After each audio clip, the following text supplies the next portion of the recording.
বরিশালের সেবাচিম হাসপাতালে এক নারী রোগীর মৃত্যুকে ঘিরে উঠেছে ভয়াবহ অভিযোগ।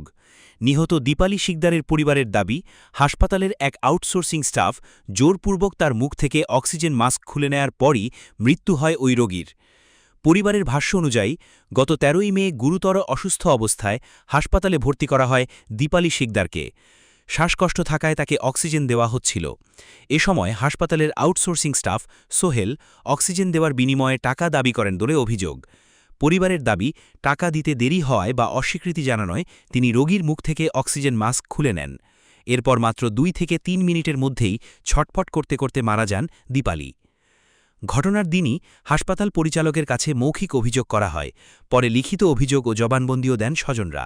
আমার বোন দীপালি শিকদার গত ১৩/৫/২০২৬ সন্ধ্যা ৬টা দিকে, আনুমানিক সন্ধ্যা ৬টার দিকে উনি অক্সিজেন জন্য উনি মারা যান। এবং ওখানে জোরপূর্বক যে সোহেল নামে যে অক্সিজেন টাকার বিনিময়ে যে অক্সিজেনটা খুলে নিছে, আমরা এখনও জানতে পারছি সোহেল এখনও চাকরি বহাল আছে। এবং আমি মহাপরিচালকের কাছে, শেরেবাংলা পরিচালকের কাছে আমি একটা জবানবন্দি দিয়েছি লিখিত। এবং ওনার এখন থেকে আমাকে একটা ফোন আসলো, ফোন আসে বলে আপনি অমুক তারিখে আসেন, মানে 16 তারিখে। আমি 16 তারিখে ওনাকে একটা লিখিত আমি জবানবন্দি দিয়েছি, এটা ন্যায় বিচারের জন্য।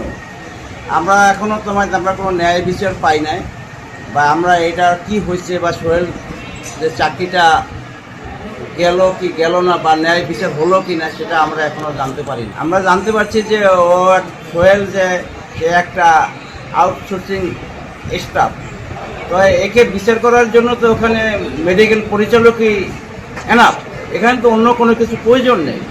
তবে অভিযোগের ২২ দিন পার হলেও অভিযুক্ত সোহেল এবং তার সহযোগীদের বিরুদ্ধে কোনো দৃশ্যমান ব্যবস্থা নেওয়া হয়নি বলে দাবি পরিবারের। এ ঘটনায় ক্ষোভ প্রকাশ করে স্বজনরা বলছেন, অভিযুক্ত ব্যক্তি এখনও হাসপাতালে বহাল তবিয়তে কাজ করছেন। অন্যদিকে ১০ বছরের এক কন্যা সন্তানকে নিয়ে অনিশ্চয়তার মধ্যে দিন কাটাচ্ছেন নিহতের স্বামী। পরিবার এখন এই ঘটনার সুষ্ঠু তদন্ত এবং দোষীদের বিরুদ্ধে কঠোর শাস্তির দাবি জানিয়ে সংশ্লিষ্ট কর্তৃপক্ষের হস্তক্ষেপ কামনা করেছে। আমি এতই হতাশ এবং হতাশাগ্রস্ত। আমার 10 বছরের একটি বাচ্চা মেয়ে সহ আমার স্ত্রী গত 13ই মে সাগরদী মেডিকেলে ভর্তি হয়।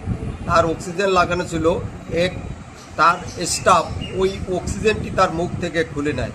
খুলে নেওয়ার পরে 2-3 মিনিটের মাথায় আমার স্ত্রী মারা যায়।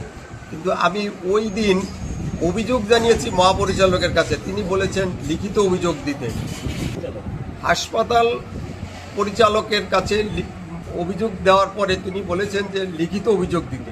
লিখিত অভিযোগ দেওয়ার পরেও আজকে পর্যন্ত 22 দিনের মাথায় এখন পর্যন্ত আমরা কোনো কিছু পাই নাই। এবং শুনতে পেলাম যে ওই সোহেল নামের ছেলেটি এখনও তবিয়ত বহালে এবং তার ওই স্টাফ ওখানে যারা আছে তারা সবাই সেখানে কাজ করতেছে এবং চাকরি করতেছে।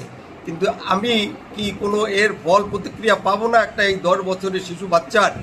আমি সাংবাদিকদের মাধ্যমে মাননীয় প্রধানমন্ত্রীর কাছে এর সুবিচার আশা করি।